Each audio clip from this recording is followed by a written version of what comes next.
2002년 한국의 한 항공우주 회사에서 기자회견이 열렸습니다. 대한민국이 독자적으로 초음속 전투기를 개발하겠습니다.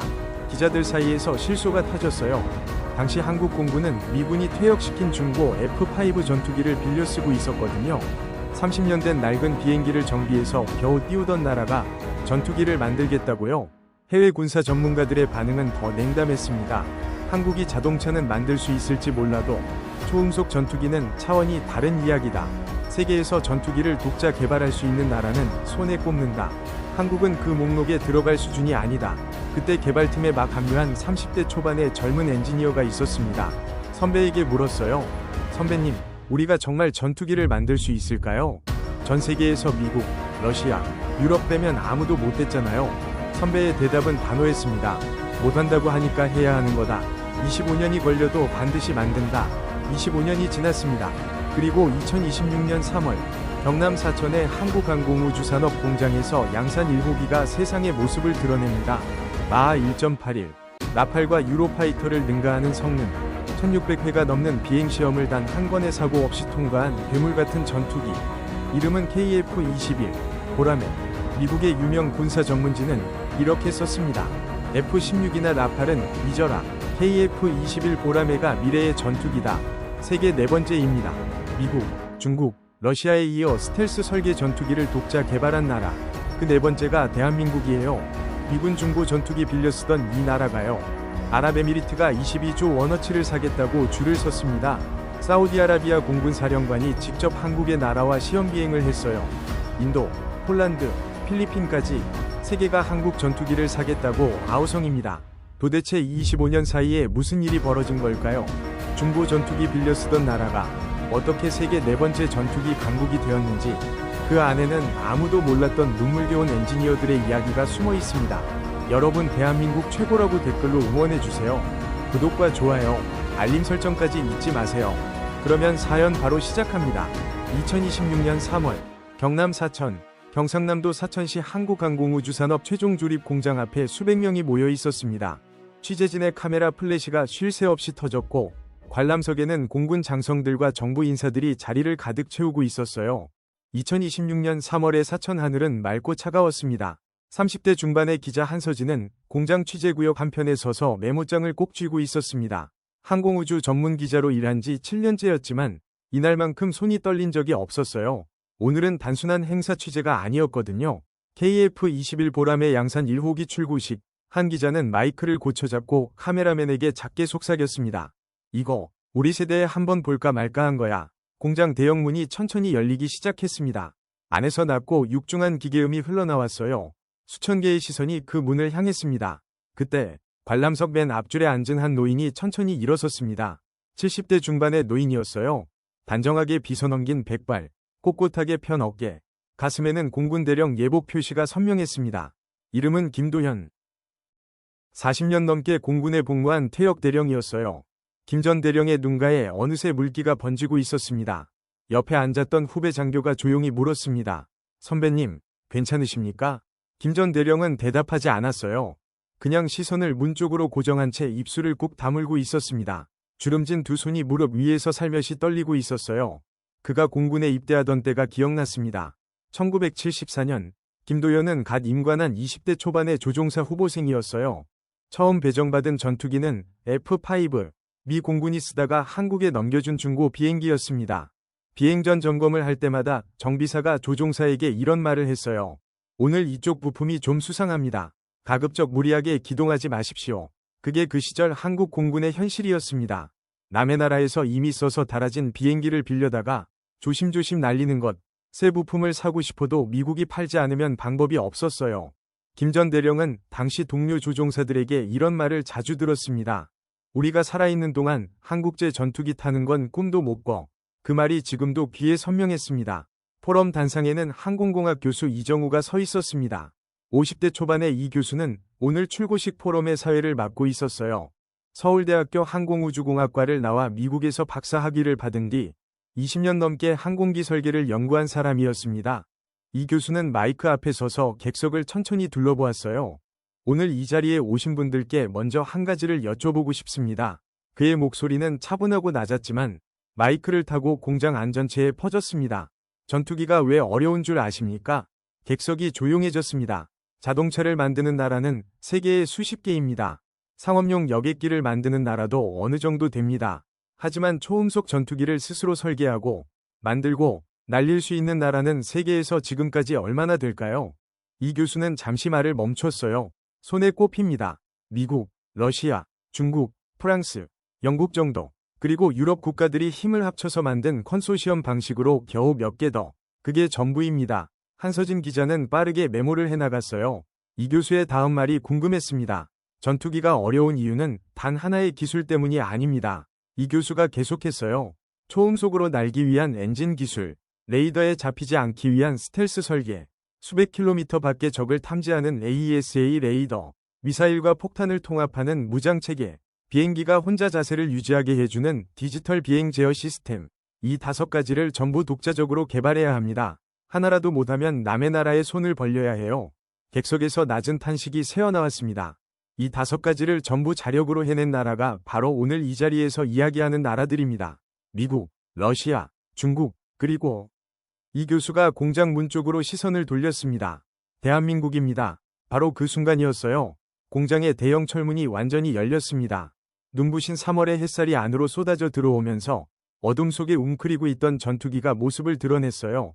날렵하고 공격적인 선, 회색빛으로 빛나는 동체, 양쪽 날개 아래 접혀있는 무장 파일런, 기수에는 한반도를 수놓은 태극 문양이 새겨져 있었습니다. KF-21 보라매, 마하 1.81. 라팔 전투기, 유로파이터보다 빠릅니다. 개발 기간 동안 1600회가 넘는 비행 시험을 마쳤고 단 한 건의 사고도 없었어요. 관람석 여기저기서 박수가 터졌습니다. 일부 공군 장교들은 자리에서 벌떡 일어났어요. 누군가는 소리를 죽여 울고 있었습니다. 김도현 전 대령도 결국 일어났습니다. 두 눈에서 눈물이 흘러내렸지만 그는 닦지 않았어요. 그냥 그 전투기를 똑바로 바라보았습니다. F5의 낡은 계기판 앞에서 오늘 미국 부품이 안 들어오면 비행을 못한다는 소리를 들으며 보낸 수십 년이 주마등처럼 스쳤습니다. 지금 그 앞에는 대한민국이 스스로 만든 전투기가 서 있었습니다. 한서진 기자는 카메라를 향해 리포트를 시작하려다가 잠시 멈췄어요. 렌즈 너머로 김 전 대령의 모습이 들어왔거든요. 백발의 노인이 눈물을 흘리며 전투기를 바라보는 그 장면이 어떤 말보다 더 많은 것을 말해주고 있었습니다. 그녀는 생각했어요. 이 영상을 본 사람들은 반드시 물어볼 것이다. 25년 사이에 도대체 무슨 일이 있었던 걸까? 그 질문의 답은 공장 안에 있지 않았습니다. 한밤중 연구소에 홀로 남아 설계도와 씨름하던 엔지니어들의 이야기 속에 있었어요. 외국에서 문전박대를 당하면서도 기술을 배우러 다시 찾아가던 사람들의 이야기 속에, 그리고 포기하지 말라고 후배들을 붙들던 선배들의 이야기 속에 있었습니다. 이제 그 이야기를 해야 할 시간이었어요. 시간을 거슬러 올라가야 합니다. KF-21 보라매가 하늘을 가르는 장면을 보기 전에 우리가 어디서 시작했는지를 먼저 알아야 합니다. 그래야만 이 이야기가 얼마나 기적 같은 일인지, 얼마나 눈물겨운 여정이었는지 비로소 실감하실 수 있을 겁니다. 지금으로부터 70여 년 전으로 돌아갑니다. 1955년 한국전쟁이 끝난 직후입니다. 총성이 멎은 이 땅은 폐허였습니다. 도시는 불탔고 도로는 끊겼고 사람들은 굶주렸습니다. 그 혼란 속에서 대한민국 공군은 사실상 아무것도 없는 상태에서 다시 시작해야 했습니다. 하늘을 지킬 전투기가 필요했습니다. 그런데 돈도 없고 기술도 없고 그것을 만들 사람도 없었습니다. 전쟁으로 국토 절반이 무너진 나라에 전투기 개발을 논할 여유 같은 것은 없었으니까요. 방법은 오직 하나뿐이었습니다. 미국이 쓰다 버린 전투기를 받는 것. 당시 미군이 대한민국 공군에 넘겨준 기체는 F-86 세이버였습니다. 한국전쟁 당시 미군이 실전에서 운용했던 기종이었는데 전쟁이 끝나고 나니 더 이상 쓸 이유가 없어진 비행기들이었습니다. 미군 입장에서는 본국으로 가져가기도 번거로운 말 그대로 처분해야 할 잉여 물자였습니다. 그 처분된 물건이 대한민국 공군의 주력 전투기가 되었습니다. 조종사들은 묵묵히 그 낡은 기체에 올라탔습니다. 나라를 지켜야 한다는 사명감이 있었으니까요. 그러나 그 서러움은 감출 수가 없었습니다. 미군이 퇴역시킨 전투기로 하늘을 지켜야 하는 현실. 그 감정은 말로 표현하기 어려운 것이었습니다. 자존심이 상한다는 표현도 부족한, 그보다 훨씬 더 깊은 곳에서 올라오는 무언가였습니다. 세월이 흘러 1972년이 됩니다. 이번에는 F-5A와 B가 들어왔습니다. 미국이 프리덤 파이터라는 이름을 붙인 경전투기였는데 역시 미군이 퇴역시키거나 잉여로 분류한 기체들이었습니다. F86보다는 조금 나았습니다. 그러나 본질은 달라지지 않았어요. 남의 나라가 쓰다 넘겨준 중고품이었습니다. 그리고 더 심각한 문제가 있었습니다. 고장이 나면 손을 쓸 수가 없었습니다. 당시 한국 공군에는 전투기를 제대로 정비할 능력 자체가 없었습니다. 구조를 이해하지 못하니 고장 원인을 진단할 수도 없었습니다. 엔진에 이상이 생기면 미국인 기술자를 불러야 했습니다. 부품 하나를 교체하려면 미국에 요청서를 보내고 승인을 받고 부품이 도착할 때까지 기다려야 했습니다. 빠르면 몇 주, 늦으면 몇 달이 걸렸어요. 그 사이에 전투기는 경납고에 세워진 채 먼지만 쌓여갔습니다. 그 시절의 이야기를 나중에 직접 회고한 분이 있습니다. 김도현 대령입니다. 당시 20대 후반의 젊은 전투기 조종사였던 그는 어느 날의 기억을 이렇게 떠올렸습니다. 비행훈련 중이었습니다. 갑자기 엔진에서 이상한 소리가 났어요. 계기판을 보니 경보등이 켜져 있었습니다. 순간 온몸이 굳는 것 같았어요. 이 고도에서, 이 속도에서 엔진이 멈추면 어떻게 되는지 조종사라면 누구나 압니다. 그는 즉시 비상착륙 절차에 들어갔습니다. 식은땀을 흘리며 활주로에 기체를 내려앉혔을 때 그나마 무사히 돌아온 것만으로도 다행이었습니다. 그러나 기지로 돌아온 후에 마주한 현실은 더 씁쓸했습니다. 정비대에 문의하니 담당자가 고개를 저었습니다. 우리가 손댈 수 있는 부분이 아닙니다. 미국 쪽에 연락해야 합니다. 미국에 연락이 갔고 답변이 오기까지 3주가 걸렸습니다. 그리고 부품이 도착하기까지 또 2달이 걸렸습니다. 김대령은 그 2달 동안 지상에 발이 묶여 있었습니다. 조종사가 하늘을 날지 못하는 2달. 그는 매일 경납고 앞에 서서 세워진 전투기를 바라봤습니다. 저 비행기를 타야 하는데 저 비행기를 고칠 수가 없다. 우리 비행기인데 우리가 어쩌지 못한다. 그 무력감은 나이가 들어서도 잊히지 않았다고 합니다. 부품 하나를 구하려면 미국에 사정해야 했습니다. 우리 비행기인데 우리가 고칠 수가 없었어요. 정비 방법을 배우려고 해도 미국인 기술자 옆에서 보고 따라하는 것이 전부였습니다. 무언가를 물어보면 그건 몰라도 된다는 대답이 돌아왔어요. 기술 이전 같은 것은 처음부터 없었습니다. 그 시절 기지에서 함께 근무하던 후배 조종사가 어느 날 저녁 조심스럽게 물었습니다. 선배님, 언제쯤이면 우리가 우리 손으로 만든 전투기를 몰 수 있을까요? 김대령은 잠시 어두운 하늘을 바라보다가 천천히 입을 열었습니다. 글쎄다, 내 살아생전에 그날이 오기는 할까. 그것은 체념에 가까운 말이었습니다. 그만큼 전투기 독자 개발이라는 것은 상상 속에서조차 아득한 일이었으니까요. 꿈도 꾸지 못할 이야기라고 모두가 생각하던 시절이었습니다. 1982년이 되자 조금 다른 방식의 시도가 시작됩니다. F5EF, 타이거2의 면허 생산입니다. 미국 노스롭사로부터 설계도와 기술 사용권을 빌려서 한국 내에서 기체를 조립하는 방식이었습니다. 당시 언론은 이것을 두고 한국이 드디어 전투기를 만든다라고 보도하기도 했습니다. 국민들도 기대를 가졌습니다. 그러나 현장에서 일하는 엔지니어들은 그 말이 부끄러웠습니다. 실제로 하는 일은 설계가 아니었습니다. 미국에서 만들어 보내준 부품들을 순서대로 끼워 맞추는 것이었습니다. 레고 블록을 조립하듯 조각들을 맞추는 수준이었어요.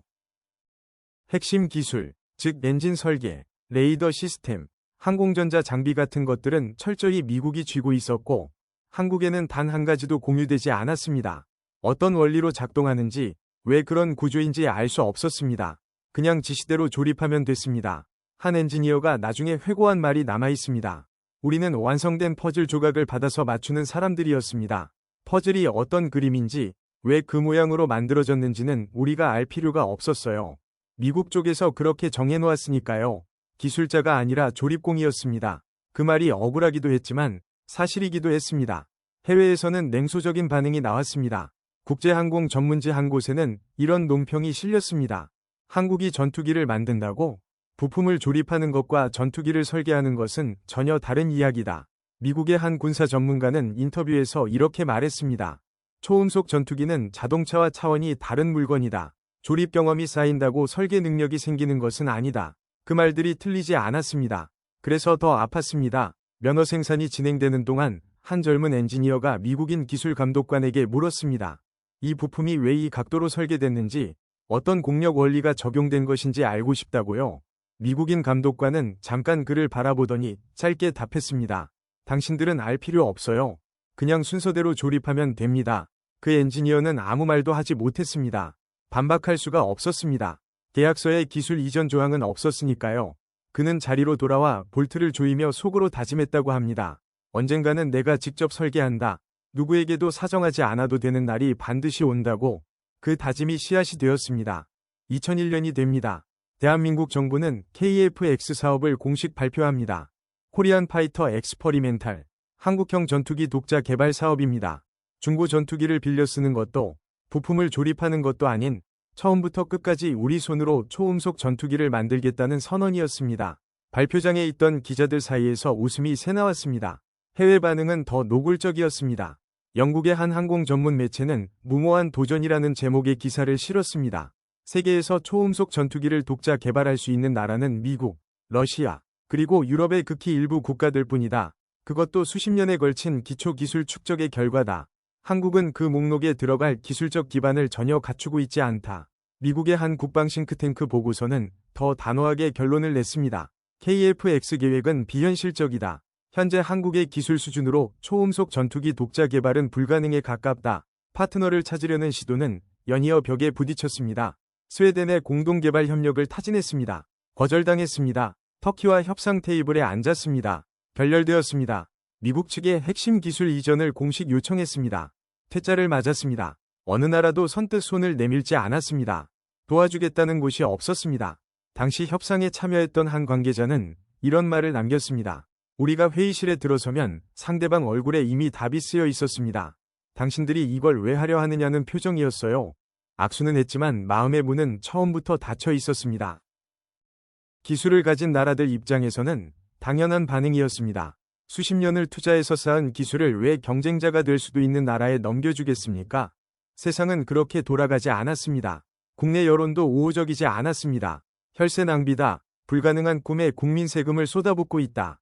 차라리 그 돈으로 미국 최신 전투기를 사는 것이 훨씬 낫다. 국회에서도 비판의 목소리가 높아졌습니다. 일부 위원들은 사업 자체를 전면 재검토해야 한다고 목소리를 높였습니다. 신문 사설에는 우리 수준을 알아야 한다는 표현까지 등장했습니다. 개발팀은 사방이 막힌 느낌이었습니다. 외부에서는 불가능하다 하고 협력하겠다는 나라는 하나도 없고 국내에서도 손가락질이 날아오는 상황. 그 한가운데서 개발팀의 엔지니어들은 매일 아침 사무실에 출근했습니다. 도면을 펼치고 계산을 하고 시뮬레이션을 돌렸습니다. 한수석 연구원은 그 시절을 이렇게 기억했습니다. 주변에서 왜 하냐고 물었습니다. 어떤 날은 저 자신도 모르겠다는 생각이 들었어요. 하지만 그때마다 김대령님 같은 분들의 이야기를 떠올렸습니다. 부품 하나 구하러 미국에 사정해야 하던 그 시절로 다시 돌아갈 수는 없다고. 그것만은 안 된다고. 그 생각 하나로 버텼습니다. 불가능하다는 말, 무모하다는 말, 혈세 낭비라는 말, 우리 수준을 알라는 말. 그 모든 말들이 엔지니어들의 등에 새겨졌습니다. 상처처럼, 그리고 동시에 불꽃처럼. 왜냐하면 대한민국은 그 말들이 전부 틀렸다는 것을 증명해야 했으니까요. 반드시 증명해야 했습니다. 그 증명이 이제부터 시작됩니다. 2010년이었습니다. 한국과 인도네시아가 손을 잡았습니다. 총 개발비 8조 8천억 원짜리 프로젝트. 두 나라가 함께 차세대 전투기를 만들겠다는 야심찬 계획이었어요. 인도네시아가 전체 비용의 20%를 분담하기로 했습니다. 그러면 한국 부담이 줄고 인도네시아는 기술을 이전받고 언뜻 보면 서로 좋은 거래처럼 보였습니다. 하지만 현실은 달랐습니다. 인도네시아의 분담금이 들어오지 않았어요. 처음에는 일정이 늦다고 했습니다. 그 다음에는 금액이 줄었습니다. 그 다음에는 또 줄었습니다. 한국항공우주산업 회의실에서 분기마다 같은 대화가 반복됐어요. 이번 분기 분담금 납부 일정이 또 미뤄졌습니다. 담당자가 보고서를 내려놓으며 말했습니다. 누군가 탁자를 손으로 짚었어요. 한숨 소리가 방을 가득 채웠습니다. 돈도 제대로 안 내면서 기술은 다 가져가려 한다. 회의실 끝자리에 앉은 한 엔지니어가 낮게 중얼거렸습니다. 아무도 반박하지 않았어요. 다들 알고 있었으니까요. 하지만 계약은 계약이었습니다. 어떻게 해서든 개발을 이어가야 했습니다. 그런데 더 큰 문제가 기다리고 있었습니다. 기술 이전 거부 통보가 날아온 날, 박준호 수석 설계 엔지니어는 문서를 3번 읽었습니다. 그래도 믿기지 않았어요. 박준호는 40대 초반, 서울대 항공우주공학과를 나와 20년 가까이 전투기 설계에만 매달려온 사람이었습니다. KF-X 설계팀이 꾸려질 때 가장 먼저 합류한 핵심 멤버였어요. 설계 도면을 보면 어디가 문제인지 손짓 한 번으로 짚어내는 사람. 동료들이 박 박사 눈엔 전투기가 달리 보이나 봐 하고 농담할 정도였습니다. 그 박준호 수석 앞에 놓인 문서에는 이렇게 적혀 있었습니다. 미국이 거부한 핵심 기술 4가지. AESA 레이더 기술, 적외선 탐색 추적 시스템, 전자전 시스템, 능동 기만 체계. 박준호는 문서를 덮고 창밖을 바라봤습니다. 경남 사천의 하늘이 맑았어요. 그날따라 하늘이 너무 높아 보였습니다. 그는 팀원들을 회의실로 불렀습니다. 30명쯤 되는 엔지니어들이 모였어요. 다들 이미 눈치를 채고 있었습니다. 무거운 침묵이 흘렀어요. 박준호가 입을 열었습니다. 미국이 핵심 기술 4가지를 우리한테 이전 안 해준답니다. 한 젊은 엔지니어가 손을 들었어요. 수석님, 이 4가지 없이 전투기가 됩니까? 박준호는 잠시 답을 하지 않았습니다. 그 질문이 무겁게 공중에 떠 있었어요. AESA 레이더 없이는 적 항공기를 동시에 추적할 수 없습니다. 적외선 탐색 추적 없이는 눈 멀어 싸우는 것이고, 전자전 시스템 없이는 현대전에서 처음부터 불리한 싸움입니다. 8년치 계획이 흔들리는 순간이었습니다. 박준호가 고개를 들었어요. 눈이 붉어져 있었습니다. 전투기 됩니다. 시간이 더 걸리고 돈이 더 들 뿐입니다. 우리가 만듭니다. 직접. 누군가 뒤에서 긴 숨을 내쉬었어요. 어떤 이는 고개를 숙였습니다. 어떤 이는 눈을 감았어요. 하지만 아무도 나가지 않았습니다. 독자 개발 결정이 내려진 날이었습니다. 그때부터 박준호의 하루는 달라졌습니다. 아침 6시 출근, 새벽 2시 퇴근, 주말이 없었어요. 그의 설계실 책상에는 인스턴트 커피빈 봉지가 쌓였고 빈 도시락 통이 줄을 섰습니다. 그가 붙여놓은 메모지 수백 장이 화이트보드를 뒤덮었어요. 그 메모지 하나하나에는 레이더 팔을 흡수하는 각도, 형상별 반사 면적 수치, 날개 굴곡의 미세한 변수들이 빼곡하게 적혀 있었습니다. 스텔스 형상 설계는 박준호가 이때까지 해온 어떤 작업과도 달랐습니다. 어느 날 밤, 혼자 설계실에 남아 작업하던 박준호가 팀의 막내 엔지니어에게 말했습니다. 스텔스 형상을 설계한다는 건 수학과 물리의 극한 도전이었습니다. 레이더판은 직선으로 움직여요. 그 직선이 기체 표면에 닿아서 어느 방향으로 튕겨나가느냐를 계산하는 겁니다. 각도 하나가 틀리면 수백억 원짜리 기체가 레이더에 환하게 잡혀버려요. 막내가 물었어요. 계산이 얼마나 복잡한가요? 박준호가 화이트보드의 수식들을 손으로 쓸어내리며 말했습니다. 이 수식 하나 완성하는데 3달 걸렸어요. 막내가 화이트보드를 바라봤습니다. 빽빽한 수식이 보드 전체를 덮고 있었어요. 3달, 한 수식 하나에 박준호에게 버팀목이 된 것은 뜻밖의 곳에서 왔습니다. 어느 주말 저녁, 오랜만에 집에 일찍 들어온 날이었어요. 초등학교 5학년짜리 딸아이가 학교에서 발표 자료를 만들고 있었습니다. 박준호가 옆에 앉아 물었어요. 뭐 만드는 거야? 딸이 신나서 대답했습니다. 우리 반에서 장래희망 발표하는 날이에요. 저 아빠가 전투기 만드는 사람이라고 발표할 거예요. 박준호가 웃었습니다. 전투기 만드는 사람이라고? 응, 우리 아빠 나라 지키는 전투기 만든대요. 친구들한테 얘기했더니 다들 엄청 부러워했어요. 박준호는 그날 밤 딸이 잠든 뒤 오래 앉아 있었습니다. 거실 불도 켜지 않은 채로요. 나라 지키는 전투기. 초등학교 5학년 아이의 눈에는 그게 전부였습니다. 기술 이전 거부도, 분담금 갈등도, 독자 개발의 고통도 없었어요. 그냥 아빠가 나라 지키는 전투기를 만든다는 것. 그게 박준호에게는 그 어떤 말보다 묵직하게 박혔습니다. 다음날 새벽 6시. 박준호는 가장 먼저 설계실에 앉았습니다. 그런데 나라 안의 시선은 달랐어요. 뉴스에서는 연일 비판이 쏟아졌습니다. 천문학적 세금을 쏟아붓는 사업이 제대로 되겠느냐. 독자 개발이라고 했지만 결국 미국 부품에 의존하는 것 아니냐. 만들어도 수출이나 하겠어. 세금 낭비다. 인터넷 댓글에는 더 거친 말들이 있었어요. 박준호는 어느 날 퇴근길에 스마트폰으로 기사 하나를 봤습니다. 제목이 눈에 들어왔어요. KFX. 세금 먹는 하마인가? 클릭하지 않았습니다. 하지만 그 제목이 머릿속에서 오래 맴돌았어요. 설계실 동료가 어느 날 말했습니다. 준호야, 기사 봤어? 우리 더러 세금 낭비한다잖아. 박준호는 아무 말도 하지 않았어요. 잠시 후 그가 입을 열었습니다. 어차피 완성되면 알아. 완성되기 전엔 아무도 몰라. 그것으로 대화는 끝났습니다. 2020년이 왔습니다. 아무도 예상하지 못한 적이 나타났어요. 코로나 바이러스였습니다. 전 세계 하늘길이 막히고 공장이 멈추고 물류망이 마비됐습니다. KF-21의 심장이라 할 수 있는 제너럴 일렉트릭의 엔진 납품 일정이 흔들렸어요. 해외에서 들어와야 할 부품들이 멈췄습니다. 항공기 부품은 자동차 부품처럼 대체가 되지 않습니다. 규격이 맞아야 하고 인증이 맞아야 하고 공차가 맞아야 해요. 시제기 조립 일정표가 다시 펼쳐졌습니다. 담당자가 달력을 봤어요. 이 일정 지키려면 엔진이 다음 달 들어와야 합니다. 물류팀이 고개를 저었어요. 현재로서는 불가능합니다. 미국 공장 자체가 2주 이상 셧다운 상태입니다. 회의실이 조용해졌습니다. 누군가 커피잔을 내려놓는 소리만 들렸어요. 박준호가 말했습니다. 일정 앞당길 수 있는 다른 공정이 있습니까? 엔진 빼고 할 수 있는 건 전부 먼저 합시다. 공정 담당자가 목록을 꺼냈습니다. 엔진을 제외하고 진행 가능한 조립 단계들을 하나씩 짚어나갔어요. 어떤 것은 순서를 바꿀 수 있었고 어떤 것은 병행 작업이 가능했습니다. 밤새 일정표가 다시 짜였어요. 한 시험비행 조종사 지원자가 있었습니다. 정하늘, 30대 초반의 젊은 조종사였어요. 공군에서 5년 이상 F-16을 몰았고 전투조종사 중에서도 상위 몇 %에 드는 실력자였습니다. 그가 KF-21 시험비행 조종사 모집 공고를 봤을 때 주변 선배들이 말렸어요. 정대위, 시험비행은 위험해. 완성된 전투기 모는 것하고 달라. 아직 검증 안 된 비행기에 올라타는 거야. 정하늘은 대답했습니다. 그러니까 하고 싶습니다. 아무도 탄 적 없는 한국 전투기에 제일 먼저 올라타고 싶어요. 그는 지원서를 냈습니다. 2010년부터 2020년, 10년 사이에 개발팀이 버텨온 것들의 목록을 만들어 본다면 이렇습니다. 인도네시아 분담금 미납, 미국 핵심 기술 이전 거부 4건, 독자 개발 결정에 따른 일정 전면 재조정, 국내 여론의 비판, 코로나 바이러스로 인한 부품 수급 차질, 예산 압박, 인력 이탈. 하지만 그 목록 어디에도 포기라는 단어는 없었습니다. 박준호가 어느 날 새벽 2시에 설계실을 나서며 동료에게 말했습니다. 이걸 버텨야 하는 이유가 뭔지 알아? 동료가 피곤한 눈으로 물었어요. 뭔데요?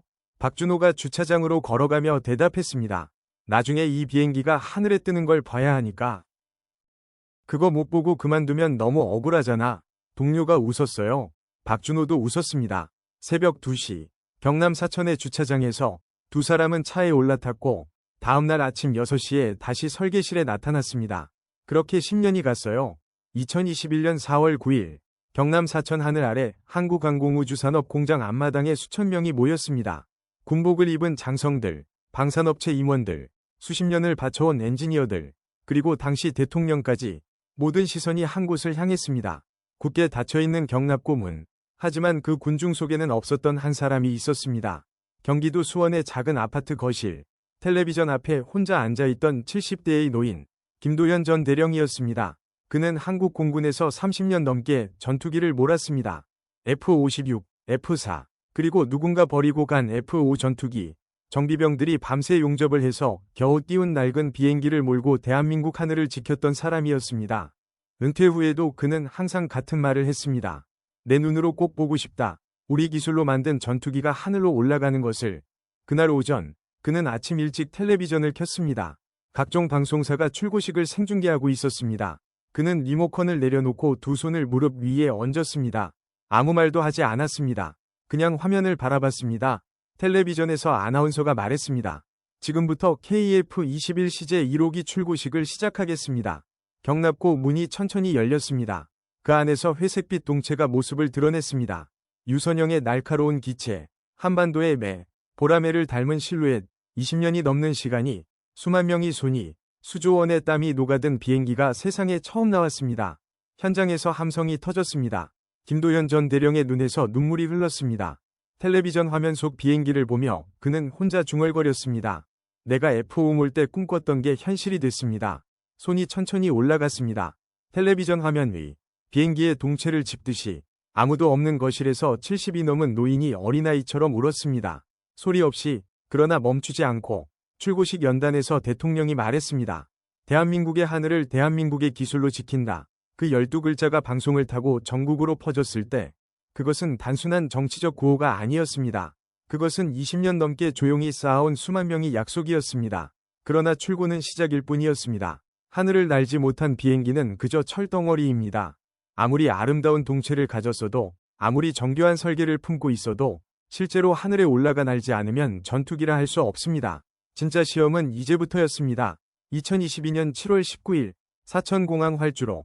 이른 아침부터 개발팀 전원이 관제탑 주변에 모여 있었습니다. 아무도 말을 하지 않았습니다. 아무도 억지로 웃지 않았습니다. 어떤 이는 손을 맞잡고 있었고 어떤 이는 팔짱을 낀 채 발끝을 바라보고 있었습니다. 그리고 대부분은 그냥 서서 활주로 끝을 바라보고 있었습니다. 이 자리에 모인 사람들 중 상당수는 20년 가까이 이 비행기 하나만 바라보며 살아온 사람들이었습니다. 신혼 초에 합류해서 지금은 중년이 된 엔지니어. 아이가 태어나던 해에 설계를 시작해서 그 아이가 대학에 갈 때까지 계속했던 연구원. 어떤 이는 이 비행기가 날기 전에 퇴직했고, 어떤 이는 이 비행기가 날기 전에 세상을 떠났습니다. 그리고 오늘 살아남은 사람들이 여기 서 있었습니다. 시험비행 조종사 정하늘 씨가 조종석에 탔습니다. 헬멧을 고쳐 쓰고 계기판을 하나하나 확인하고 무전기로 관제탑과 교신했습니다. 이상 없습니다. 출발하겠습니다. 엔진 소리가 커졌습니다. KF-21이 활주로를 달리기 시작했습니다. 처음엔 천천히, 그리고 빠르게, 그리고 더 빠르게. 개발팀 누군가가 무의식적으로 손을 꽉 쥐었습니다. 누군가는 숨을 참았습니다. 누군가는 두 눈을 감았다가 다시 떴습니다. 그리고 바퀴가 땅을 떠났습니다. 떴다. 누가 먼저 말했는지는 아무도 기억하지 못합니다. 다만 그 순간 관제탑 주변에 서 있던 모든 사람이 동시에 소리를 질렀다는 것은 모두가 기억합니다. 어떤 이는 두 팔을 번쩍 들었습니다.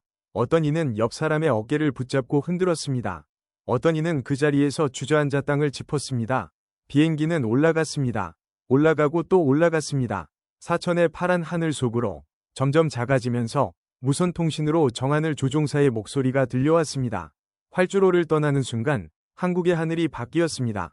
33분이 지났습니다. 33분, 초도 비행으로는 길지 않은 시간입니다. 하지만 이 33분을 위해 이 나라는 20년 넘게 달려왔습니다. 수조원을 쏟아붓고 수만 명이 매달리고 수없이 포기의 유혹과 싸워온 끝에 얻은 33분이었습니다. KF-21이 다시 활주로로 내려왔습니다. 바퀴가 땅에 닿는 순간 관제탑 앞에 서 있던 개발팀 전원이 움직이기 시작했습니다. 뛰었습니다. 달려갔습니다. 비행기가 멈추고 조종석 문이 열리자 정하늘 조종사가 내려왔고 사람들이 그에게 달려가 포옹했습니다. 우는 사람이 있었습니다. 웃으면서 우는 사람이 있었습니다. 무릎을 꿇고 땅을 짚는 사람도 있었습니다. 20년이라는 시간이, 각자의 삶이 그 한순간에 터져나왔습니다. 초도비행은 시작이었습니다. 이제는 한계를 밀어붙일 차례였습니다. 비행시험이 거듭되었습니다. 10번, 20번, 50번. 비행할 때마다 데이터가 쌓였고 예상치 못한 문제가 발견되었고 그 문제들이 하나씩 고쳐졌습니다. 어떤 날은 비행기가 설계와 다르게 움직였습니다. 어떤 날은 계기판이 이상한 수치를 보였습니다. 어떤 날은 팀 전체가 밤을 새워 원인을 찾아 헤맸습니다. 그러나 멈추지 않았습니다. 그리고 60번째 비행시험일이 왔습니다. 이날의 임무는 단 하나였습니다. 음속의 벽을 넘는 것. 마하 1.0. 초음속이란 단순히 빠른 것이 아닙니다. 마하 1을 넘는 순간 비행기에 가해지는 공기의 저항이 완전히 달라집니다. 충격파가 발생하고 기체에 새로운 종류의 힘이 작용하기 시작합니다. 이 구간을 버티지 못하는 비행기는 초음속 전투기가 될 수 없습니다. 수십 년 전 인류가 처음 음속을 돌파하던 순간 얼마나 많은 시험 조종사들이 목숨을 잃었는지를 생각하면 이 시험이 얼마나 중요한지 알 수 있습니다. 조종사가 고도를 높였습니다. 엔진 출력을 끌어올렸습니다. 속도가 붙었습니다. 관제실 화면에 숫자가 올라갔습니다. 마하 0.9, 마하 0.95, 마하 0.97, 마하 0.98. 관제실의 모든 사람이 숨을 참았습니다. 누구 하나 말을 꺼내지 않았습니다. 화면 속 숫자만이 조금씩 올라갔습니다. 마하 0.99, 그리고 마하 1.0. 돌파했습니다. 조종사의 목소리는 담담했지만 관제실은 폭발했습니다. 고함, 박수, 포옹, 눈물. 누군가 책상을 손바닥으로 세게 쳤습니다. 또 누군가는 그 자리에서 두 손을 들고 하늘을 향해 소리를 질렀습니다. 몇몇은 서로를 부둥켜 안고 아무 말도 하지 못했습니다. 나중에 시험비행팀장이 인터뷰에서 말했습니다. 음속의 벽을 깨는 건 기술의 벽을 깨는 것이었습니다. 맞는 말이었습니다. 마하 1을 넘는다는 것은 단순한 속도의 문제가 아니었습니다. 그 속도에서 비행기가 안정적으로 작동하도록 설계하고 검증하고 다듬어온 수만 명의 손이 해낸 것이었습니다.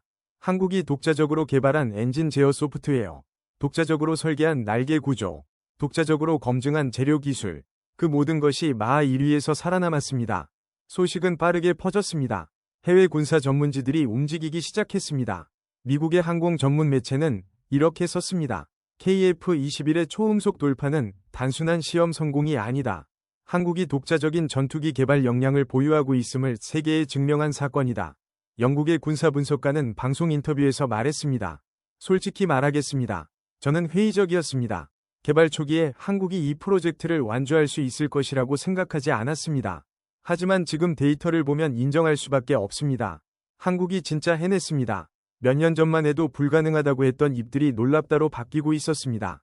2023년 서울국제항공우주방위산업전시회 KF-21은 이 자리에서 300회 시험비행 달성을 기념해 처음으로 일반에 공개되었습니다.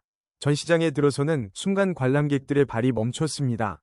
날카로운 기체, 스텔스 설계의 유선형 동체, 한국의 기술로 직접 개발한 능동 이상 배열 레이더와 전자전투체계. 보람에는 그냥 서 있는 것만으로도 압도적이었습니다. 외국 공군 관계자들도 몰려들었습니다. 각국 공군 참모총장들이 시험비행을 요청하는 문의가 쇄도했습니다. 한 나라의 공군 대표는 전시장을 3바퀴나 돌며 비행기를 살펴본 뒤 통역관을 통해 말했습니다. 이 비행기를 사고 싶습니다. 그리고 잠시 뒤 그는 이런 말을 덧붙였습니다.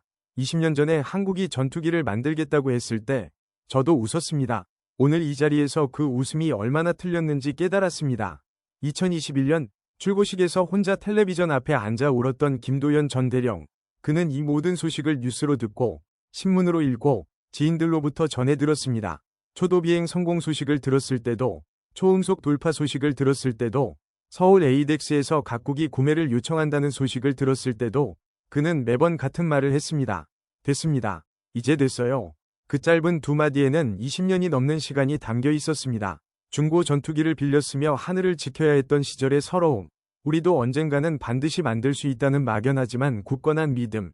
그리고 마침내 그 믿음이 현실이 되었을 때 밀려드는 깊은 안도감. 안 된다는 말이 20년 동안 쌓이고 또 쌓였습니다. 전문가들의 냉소, 동맹국의 위심, 예산 삭감의 위협, 넘을 수 없을 것 같았던 기술의 장벽. 그 모든 것이 안 된다는 무게로 내리눌렀습니다. 하지만 됐습니다. 하늘이 열렸습니다. 한국이 만든 비행기가, 한국인이 설계한 날개가 마을을 넘어 한국의 하늘을 갈랐습니다. 안 된다가 됐다로 바뀌는데 20년이 걸렸습니다. 그리고 이제 세계가 한국을 다시 보기 시작했습니다. 그러나 이것은 끝이 아니었습니다. 진짜 이야기는 이제부터였습니다. 2021년 3월 26일 경남 사천공항 활주로 끝 새벽 5시 30분 정하늘 조종사는 헬멧 버클을 채우며 하늘을 올려다봤습니다. 아직 별이 떠 있었어요. 차갑고 맑은 공기 속에서 보람의 시제 1호기가 경납고 불빛을 받으며 서 있었습니다.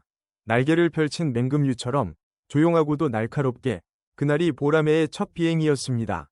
그리고 그로부터 42개월이 지난 2024년 9월 정 조종사는 마지막 시험 비행을 마치고 조종석에서 내렸습니다. 헬멧을 벗는 손이 미세하게 떨렸습니다. 아무도 보지 않는다고 생각했는데 옆에서 지상 요원이 조용히 말했어요. 수고하셨습니다. 조종사님. 그 한마디에 정 조종사는 고개를 숙였습니다. 눈가가 붉어졌습니다. 말이 나오지 않았어요. 42개월. 숫자로 쓰면 간단해 보이지만 그 안에 담긴 무게는 달랐습니다. 1600회 이상의 시험 비행, 13,000개 이상의 시험 조건, 초음속 돌파, 기동 한계, 무장 분리, 레이더 탐지, 야간 비행, 악기상 비행, 상상할 수 있는 모든 상황, 상상하기 어려운 모든 조건들을 하나하나 통과했습니다. 그리고 그 1600번이 이착륙 동안 단 한 건의 사고도 없었습니다. 군용기 시험비행 현장에 오래 있었던 한 관계자는 이렇게 말했습니다. 세계 전투기 개발 역사에서 이 정도 규모의 시험비행을 무사고로 완료한 사례가 있느냐고요? 극히 드뭅니다. 거의 없다고 봐야 해요. 미국도 유럽도 개발 과정에서 시제기를 잃었습니다. 한국은 단 한 대도 잃지 않았어요. 1600회, 단 한 건의 사고 없이. 그것은 기적이 아니었습니다. 수천 명의 엔지니어가 밤을 지새우며 매 비행 전에 점검하고 데이터를 분석하고 가능한 모든 위험을 미리 찾아낸 결과였습니다. 하늘 위의 기적은 언제나 땅 위의 집요함이 만들어냅니다. 정하늘 조종사는 나중에 한 인터뷰에서 이렇게 말했습니다. 매번 이륙할 때마다 국가를 등에 지고 올라가는 기분이었습니다. 이 비행기 안에 수만 명의 땀이 담겨 있다는 걸 알았으니까요. 그 무게가 무겁지 않았다면 거짓말이죠. 하지만 그 무게가 저를 더 집중하게 만들었습니다. 성능 이야기를 해야 합니다. 보라매가 시험 비행에서 달성한 최고 속도는 마하 1.81입니다. 마하 1.81. 음속의 약 2배 가까운 속도입니다. 시속으로 환산하면 2200km가 넘습니다. 서울에서 부산까지 15분이면 닿는 속도입니다. 라팔의 최고 속도가 마하 1.8. 유로파이터 타이푼이 마하 2. 보라매는 그 사이 어딘가에 있지 않습니다. 당당히 그들과 같은 자리에 서 있습니다. 전투행동 반경은 1000km. 이 숫자는 단순한 거리가 아닙니다. 한반도 전체를 커버하고도 남는 거리입니다. 기지에서 이륙해 임무를 수행하고 다시 돌아오는 실질적인 작전 범위가 반경 1000km라는 뜻입니다. 그리고 가장 중요한 한 가지가 있습니다. ASA 레이더. ASA 레이더는 전투기의 눈입니다.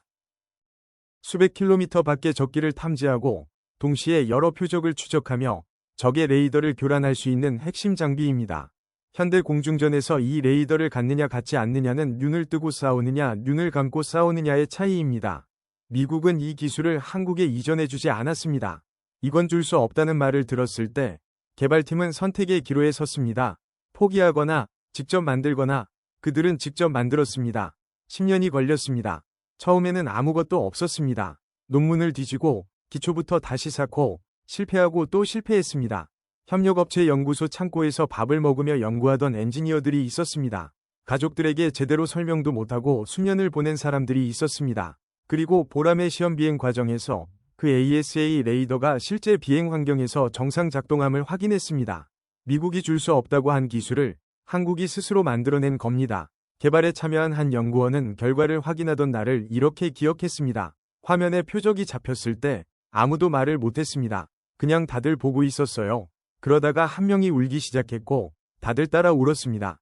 그 방에서 울지 않은 사람이 없었어요.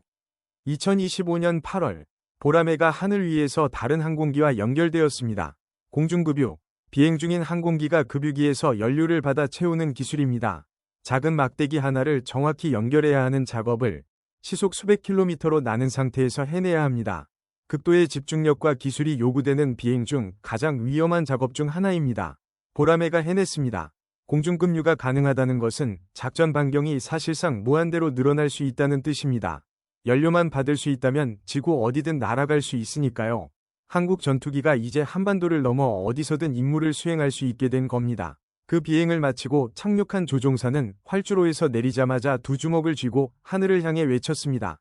카메라에 담긴 그 장면은 개발팀 단체 채팅방에서 순식간에 퍼졌습니다. 저마다 한마디씩 달았어요. 우리가 해냈다. 2024년 2월 대한민국 방위사업청이 공식 발표를 했습니다. KF-21 보람의 양산 결정, 개발 결정으로부터 22년, 첫 비행으로부터 3년, 수만 명의 사람이 이 한 줄의 발표를 기다렸습니다. 사천의 한국항공우주산업 사무실에서, 연구소 복도에서, 공장 현장에서 그 소식이 전해졌습니다. 일하던 손을 멈추고 서로 얼굴을 바라봤습니다. 악수를 나누는 사람, 포옹하는 사람, 그냥 의자에 앉아 천장을 바라보는 사람. 50대의 한 수석 엔지니어는 그날 밤 오래된 수첩 하나를 꺼냈습니다. 20년 전 이 프로젝트에 처음 합류하던 날, 메모에 두었던 한 줄이 있었습니다. 한국이 전투기를 만드는 날까지 그는 그 옆에 날짜를 적었습니다. 2024년 2월, 2025년 5월, 경남 사천, 한국항공우주산업 최종 조립 공장, 양산 1호기의 최종 조립이 시작되었습니다. 시제기는 실험을 위해 만드는 비행기입니다. 수십 곳에 센서를 달고 데이터를 뽑아내고 부수고 또 고치는 과정을 거칩니다. 하지만 양산기는 다릅니다. 이건 실제로 대한민국 하늘을 지킬 전투기입니다. 실제 조종사가 탑니다. 실제 임무를 수행합니다. 공장 안에서 손으로 패널을 붙이고 전선을 정리하고 엔진을 조립하는 엔지니어들의 표정은 이전과 달랐습니다. 한 20대 후반의 엔지니어가 조용히 말했습니다. 우리 손으로 전투기를 만들고 있다는 사실이 아직도 믿기지 않습니다. 그는 대학에서 항공공학을 전공했습니다. 전공 선택 이유를 교수님께 물어봤더니 교수님이 웃으며 말씀하셨다고 해요. 한국에서 전투기 만들 날이 올 거야. 그때 네가 있어야 하지 않겠어? 그 말을 반신반의하며 들었습니다. 지금 그 엔지니어의 손에 보라매의 날개 패널이 들려 있습니다. 세계가 이 숫자에 주목하고 있습니다. F-35의 대당 가격은 약 우리 돈으로 1200억 원 수준입니다. 보라매의 예상 수출 가격은 그것의 50에서 60% 수준입니다. 라팔이나 유로파이터와 비교하면 30에서 40% 저렴합니다. 더 저렴한데 성능은 뒤지지 않습니다. 군사 전문가들은 이 조합이 가진 의미를 잘 알고 있습니다. 최첨단 전투기를 사고 싶지만 예산이 부족한 나라들, 미국산 전투기 구매 시 따라오는 정치적 조건이 부담스러운 나라들, 기술 이전과 공동 생산을 원하는 나라들에게 보라매는 다른 선택지가 없던 시장에 나타난 완전히 새로운 옵션입니다. 세계 방산 시장에서 이런 말이 돌기 시작했습니다. 성능은 더 좋고 가격은 더 싸다. 게임 체인저라는 단어가 이때를 위해 있는 것 같았습니다. 국가들이 움직이기 시작했습니다. 아랍에미리트, 중동에 부유한 이 나라는 최첨단 전투기 확보에 수십 년째 공을 들여왔습니다. 그들이 보라매에 눈독을 들이기 시작했습니다. 논의 규모가 흘러나왔을 때 방산업계는 잠시 멈췄습니다. 150억 달러, 우리 돈으로 22조 원 규모였습니다. 사우디아라비아 공군사령관이 직접 한국에 날아왔습니다. 사천의 한국항공우주산업 공장을 방문하고 시험비행까지 참관했습니다. 적도 아니고 우방도 아닌 순수하게 좋은 전투기를 찾아서 온 겁니다. 폴란드 공군참모총장은 한 발 더 나아갔습니다. 직접 보라매의 조종석에 탔습니다. 시험비행에 탑승한 겁니다. 비행을 마치고 내린 그의 표정이 모든 것을 말해주었습니다. 그는 통역을 통해 짧게 말했습니다. 인상적입니다. 그리고 인도, 세계 최대 무기 수입국이자 차세대 전투기를 찾고 있는 인도가 후보 목록에 KF-21을 올렸습니다. 인도 공군이 원하는 조건들, 성능, 가격, 기술 이전 가능성, 공동 생산 여부, 하나씩 맞춰보니 보라매가 그 칸을 채웠습니다. 한 항공 전문 매체는 이렇게 썼습니다. KF-21은 단순한 무기가 아니다. 방산 질서를 다시 쓸 수 있는 존재가 나타났다. 2024년 겨울, 국회 국방위원회에서 보라매 관련 보고가 있었습니다. 보고가 끝나고 한 의원이 손을 들었습니다. 개발팀에 한 가지 물어보고 싶습니다. 이 프로젝트를 처음 시작할 때 정말 해낼 수 있다고 믿었습니까? 보고석에 앉아있던 개발본부장이 잠시 침묵했습니다. 그리고 천천히 말했습니다. 솔직히 말씀드리겠습니다. 처음에는 반반이었습니다. 할 수 있다는 것과 할 수 없다는 것, 그 경계선 위에서 시작했습니다. 하지만 한 가지는 확신했습니다. 안 하면 영원히 못한다는 것, 그래서 했습니다. 그 짧은 말이 회의실 안에 오래 남았습니다. 활주로 위에서 보라매가 이륙할 때마다 그 뒤로 바람이 일어납니다. 1600번이 이착륙, 단 한 건의 사고 없이 그 1600번 중 마지막 착륙을 마친 정하늘 조종사가 조종석에서 내려와 비행기 동체에 손을 얹었습니다. 차갑고 매끄러운 금속 표면이었습니다. 한참을 그렇게 서 있었습니다. 누군가 물었습니다. 지금 무슨 생각하세요? 조종사가 고개를 들며 답했습니다. 이 비행기 안에 얼마나 많은 사람의 인생이 들어있는지 생각하고 있었습니다. 이 금속 한 조각, 나사 하나, 전선 하나에 누군가의 20년이 담겨 있을 수 있잖아요. 그러니 소중하게 날아야죠. 보라매는 이제 양산을 시작했습니다. 하늘을 향해 가속하고 있습니다. 이 이야기는 아직 끝나지 않았습니다. 2026년 3월, 경남 사천, 경납고 문이 열리기 30분 전이었습니다. 사천 한국항공우주산업 최종 조립 공장, 축구장 3개를 합쳐놓은 것보다 넓은 거대한 경납고 안, 작업복 차림의 엔지니어들이 마지막 점검을 마치고 하나둘 자리를 피했습니다. 수천 개의 조명이 경납고 천장에서 하얗게 쏟아졌어요. 그 빛 아래 회색빛 동체를 지닌 전투기 한 대가 고요하게 서 있었습니다. KF-21 보라매, 양산 1호기. 지금까지의 시제기와는 다른 기체였어요. 시제기는 실험하고 검증하기 위해 만든 기체지만 양산기는 실전에 나가는 기체입니다. 대한민국 공군이 실제로 타고 하늘을 지킬 전투기. 그 첫 번째가 바로 오늘 이 경납고를 나서는 것이었어요. 경납고 밖에는 이미 수천 명이 모여 있었습니다. 관람석에는 공군 장성들과 정부 인사들이 자리를 채웠어요. 외국 대사관 무관들도 여러 눈에 띄었습니다. 미국, 영국, 프랑스, 독일, 폴란드, 말레이시아, 인도, 세계 20여 개국의 무관들이 각국 군복 차림으로 나란히 앉아 있었어요. 한쪽 구역에는 세계 각지에서 날아온 취재진이 카메라와 장비를 빽빽이 늘어놓고 있었습니다. 로이터, AP, 제인스 디펜스, 플라이트 글로벌, 항공 방산 분야에서 이름 좀 안다는 매체는 거의 다 나와 있었어요. 경납고 정면 양쪽에는 대형 태극기와 한국항공우주산업 깃발이 펼쳐져 있었습니다.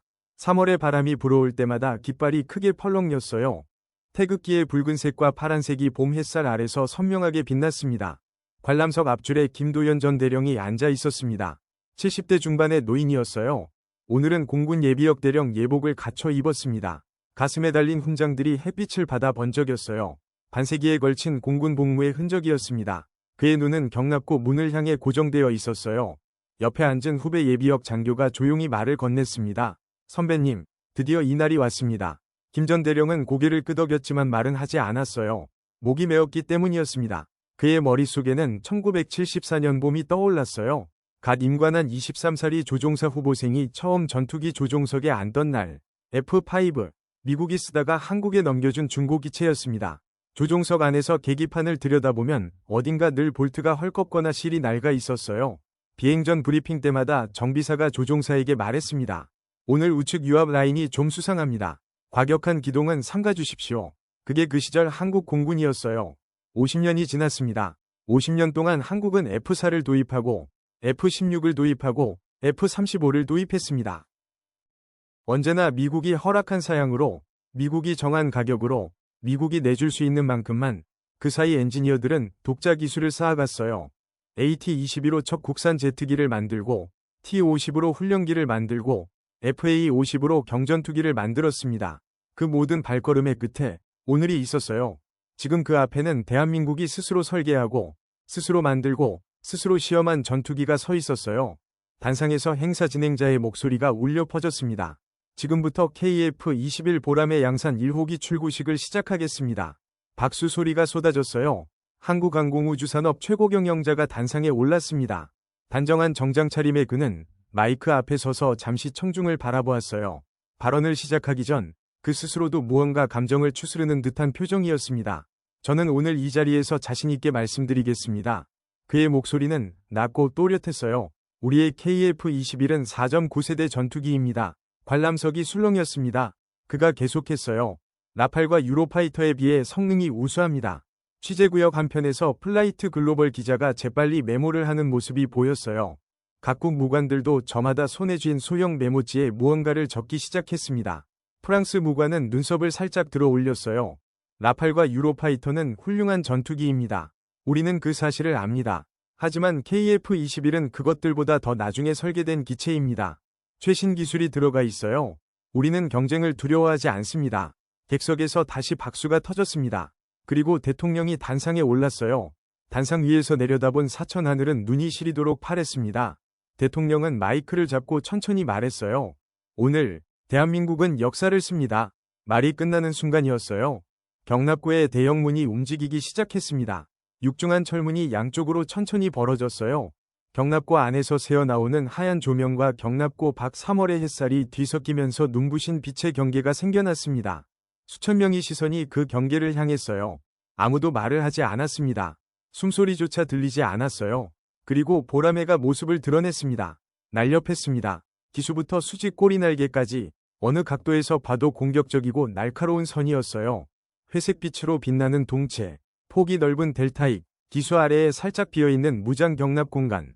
모든 게 실전을 위해 만들어진 모양이었습니다. 기수 옆면에는 태극 문양이 새겨져 있었어요. 관람석에서 박수가 터졌습니다. 처음에는 몇몇 사람이 치기 시작했는데 순식간에 수천 명이 동시에 손뼉을 치고 있었어요. 박수 소리가 사천 하늘로 울려 퍼졌습니다. 공군 장교 여럿이 자리에서 일어섰어요. 누군가는 양쪽 주먹을 꽉 쥐고 눈을 감았습니다. 누군가는 옆 사람의 어깨를 잡았어요. 소리를 죽이고 우는 사람도 있었습니다. 김도현 전 대령도 일어섰습니다. 눈가에 물기가 번지고 있었어요. 그는 눈물을 닦지 않았습니다. 그냥 그 전투기를 똑바로 바라보았어요.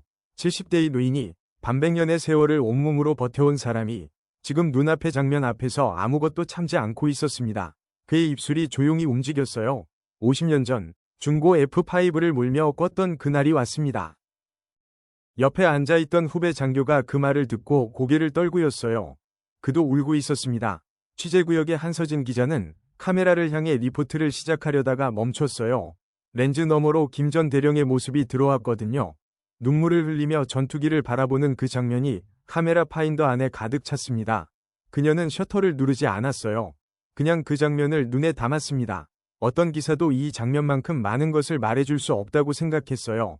그날 밤 전 세계의 항공 방산 매체들이 일제히 기사를 쏟아냈습니다.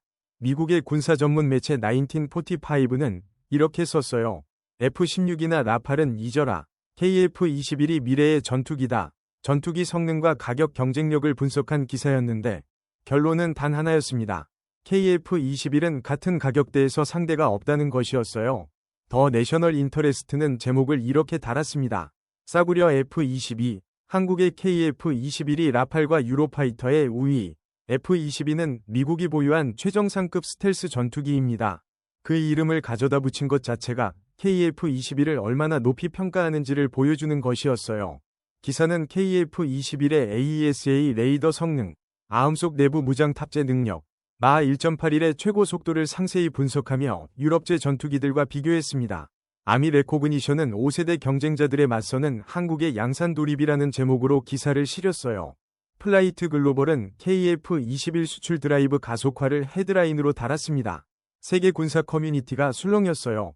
한국항공우주산업 최고 경영자가 라팔과 유로파이터를 직접 거명하며 우위를 선언한 것은 방산업계에서 이례적인 일이었습니다. 보통 무기 개발사들은 경쟁 제품을 직접 언급하는 것을 피하거든요. 그런데 이번에는 달랐어요. 해외 군사 커뮤니티에서는 즉각 반응이 나왔습니다. 일부는 근거 없는 허풍이라고 했고, 일부는 실제 데이터를 보면 틀린 말이 아니다라고 반박했어요. 논쟁이 며칠째 이어졌습니다. 그 논쟁 자체가 KF-21이 이미 세계의 관심을 받는 전투기가 되었다는 증거였어요. 인터넷 항공 방산 포럼에는 각국의 분석가와 마니아들이 몰려들어 KF-21을 분석하기 시작했습니다. 어떤 이는 레이더 반사 면적 추정치를 올렸고, 어떤 이는 엔진 추력대 중량비를 계산했어요. 어떤 이는 단순히 이렇게 썼습니다. 한국이 해냈다.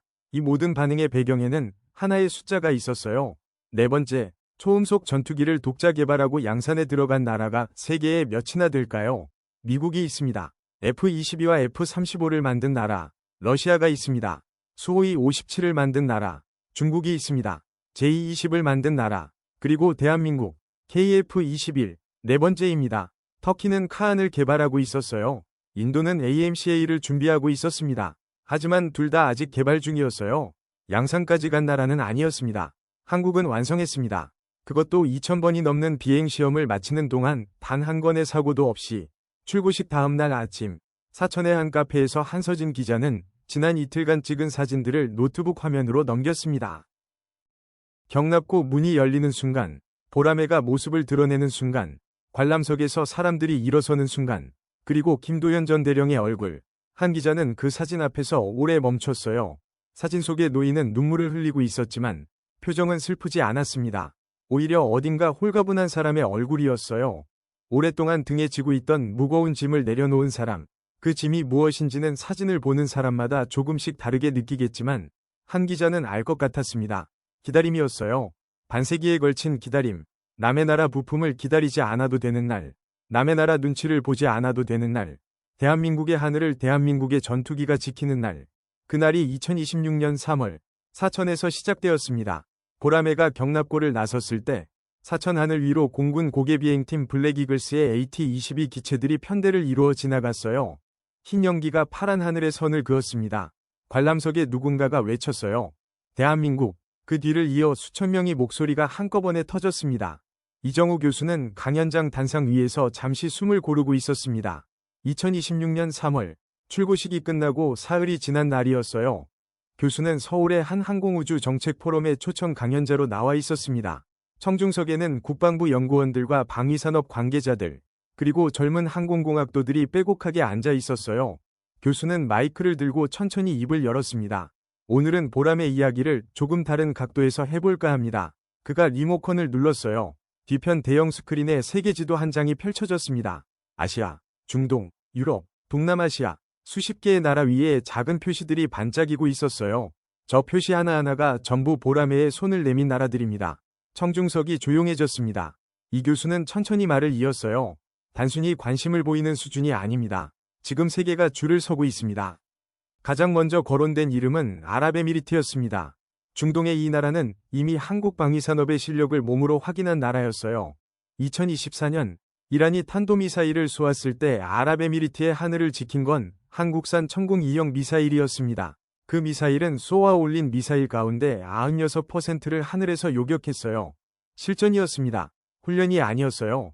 그 순간부터 아랍에미리트 공군은 한국을 달리 보기 시작했습니다. 이제 그들은 보라매를 원하고 있었어요. 협상 테이블에 올라온 숫자는 어마어마했습니다. 150억 달러. 우리 돈으로 따지면 약 22조 원에 달하는 규모였어요. 22조 원. 포럼 청중석 여기저기서 낮게 탄성이 새어나왔습니다. 이 교수는 잠시 그 숫자를 화면에 띄워두었어요. 이게 한 나라와의 계약 규모입니다. 한 나라입니다. 사우디아라비아도 움직였습니다. 2026년 1월 사우디아라비아 공군사령관이 직접 경남 사천의 한국항공우주산업 본사를 방문했어요. 공군사령관이 직접 방문하는 것은 이례적인 일이었습니다.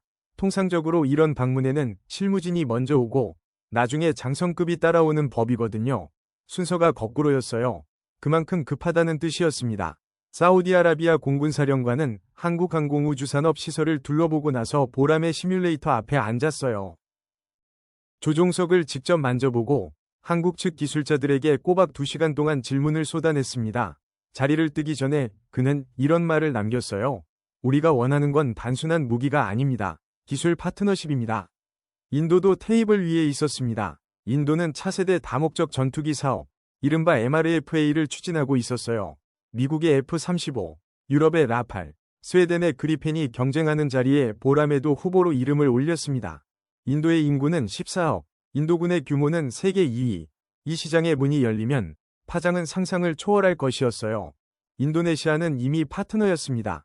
공동개발 국가로서 개발비의 일부를 분담하고 그 대가로 50대를 구매하기로 예정되어 있었어요. 인도네시아 공군 조종사들은 이미 한국에 와서 보람의 교육 프로그램을 이수하고 있었습니다. 그 밖에도 폴란드, 필리핀, 말레이시아가 관심을 표명한 상태였어요.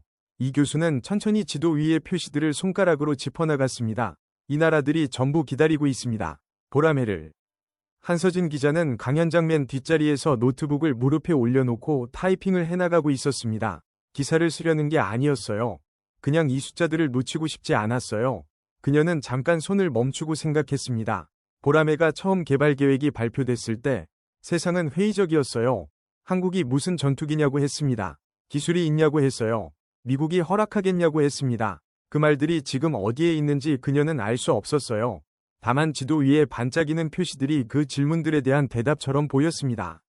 이 교수는 보람의 이야기를 더 넓은 그림 위에 얹어놓기 시작했습니다. 보람의 하나만 놓고 보면 잘 안 보입니다.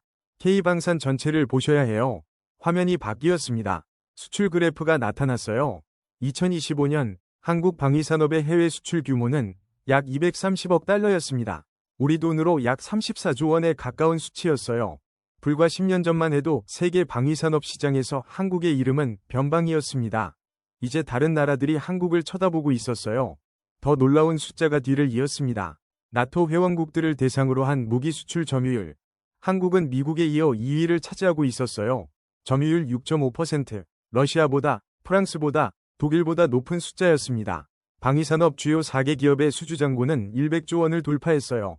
이 교수는 그래프 앞에서 잠시 말을 멈췄습니다. 이게 지금 대한민국 방위산업의 현주소입니다. 천궁 이영이 아랍에미리트 하늘에서 이란 미사일을 96% 요격한 날, 세계 무기 시장은 달라졌습니다. 지금까지 방산 세계에서 통용되는 논리는 단순했어요. 미국 무기가 제일 좋고 러시아 무기가 싸다. 유럽 무기는 그 중간 어딘가. 나머지는 검증이 안 됐다. 그 논리가 흔들린 순간이었습니다. 천궁 이영은 실전에서 증명됐어요. 그것도 단순한 드론이나 소형 미사일이 아닌 탄도미사일을 요격한 것이었습니다. 그 신뢰는 전이됐어요. 천궁 이영을 신뢰하는 나라들이 K9 자주포를 사기 시작했습니다. K9 자주포를 경험한 나라들이 K2 전차를 주목했어요. K2 전차가 보급되면서 이 나라들의 시선은 하늘로 향했습니다. 그 다음은 보라매였어요. 이 교수가 말했습니다. 육군은 K2 전차, 해군은 KDX 이지스함, 이제 공군은 보라매. 대한민국이 육해공 3군의 완성을 눈앞에 두고 있습니다. 강연장 곳곳에서 박수가 터졌습니다.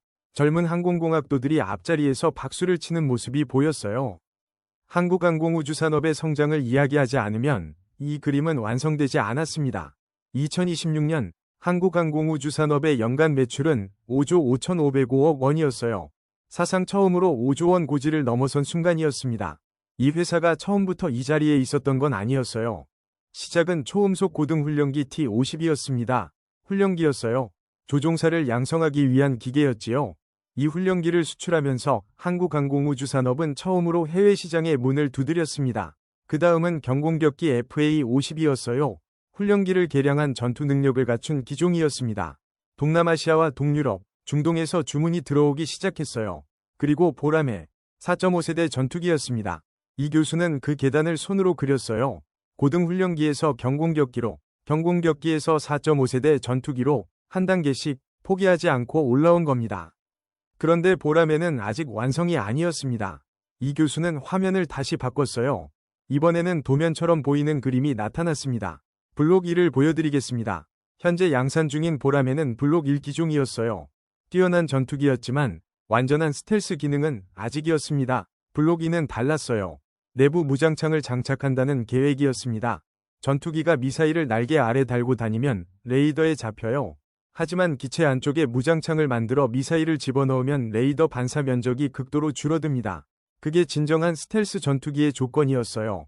20, 30년대 중반까지 이 기술을 완성하면 보람에는 4.5세대가 아니라 5세대 전투기로 분류될 수 있었습니다. 그리고 이 교수는 한 발 더 나아갔어요.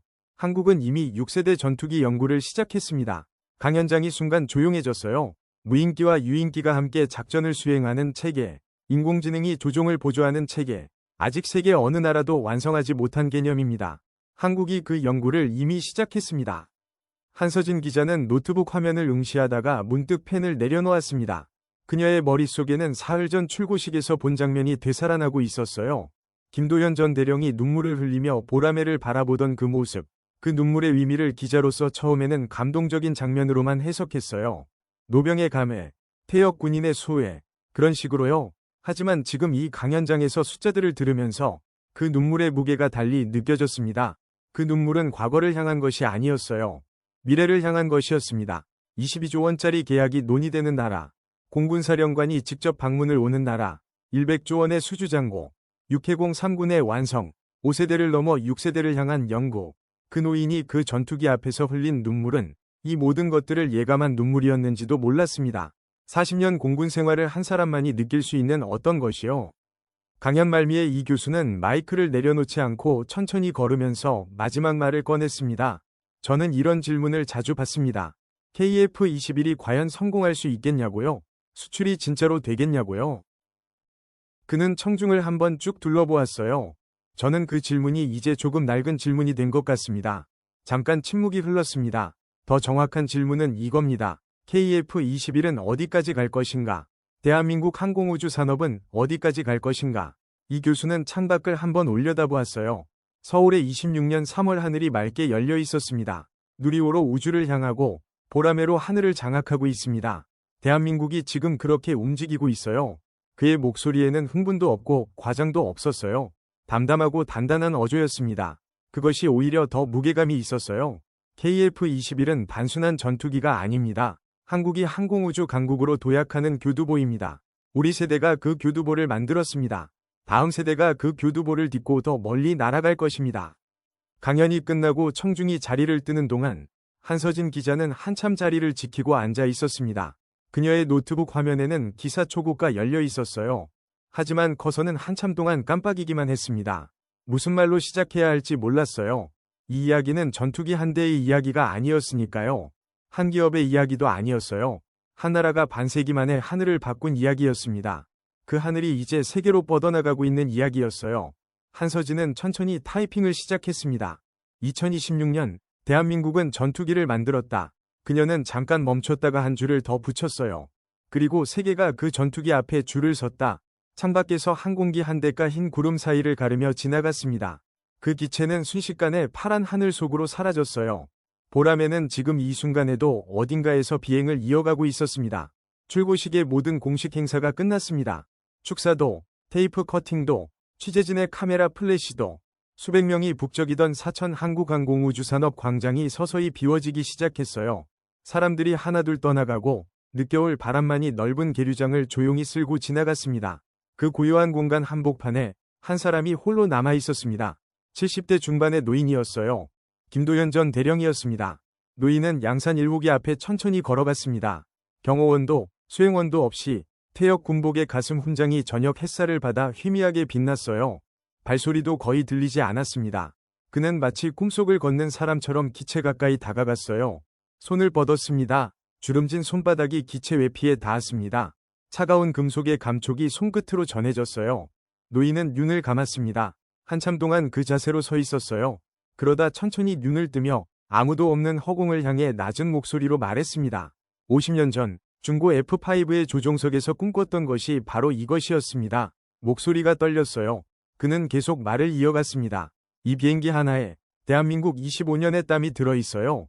눈가에 눈물이 맺혔습니다. 노인은 그것을 닦지 않았어요. 그냥 기체를 바라보며 오래도록 서 있었습니다. 마치 50년 전이 젊은 조종사 후보생이 지금 이 순간을 위해 평생을 기다려온 것처럼 우리 후배들이 해냈습니다. 그 짧은 말 한마디에 50년이 담겨 있었습니다. 그때 뒤에서 발소리가 들려왔습니다. 박준호 수석 연구원이었어요. 출고식 준비로 며칠 밤을 꼬박 세운 탓에 눈 아래 다크서클이 짙었지만 걸음걸이는 가벼웠습니다.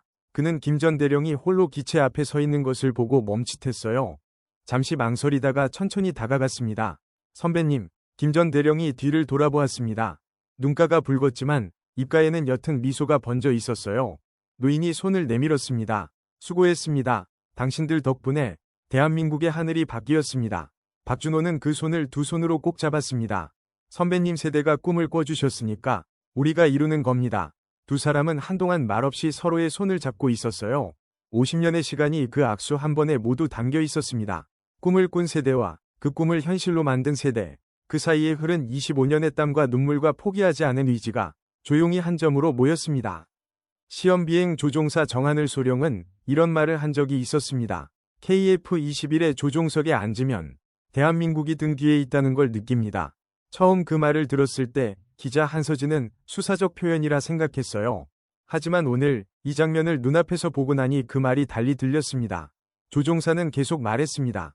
이 전투기는 단순한 무기가 아닙니다. 25년간 포기하지 않은 사람들의 이야기입니다. 그렇습니다.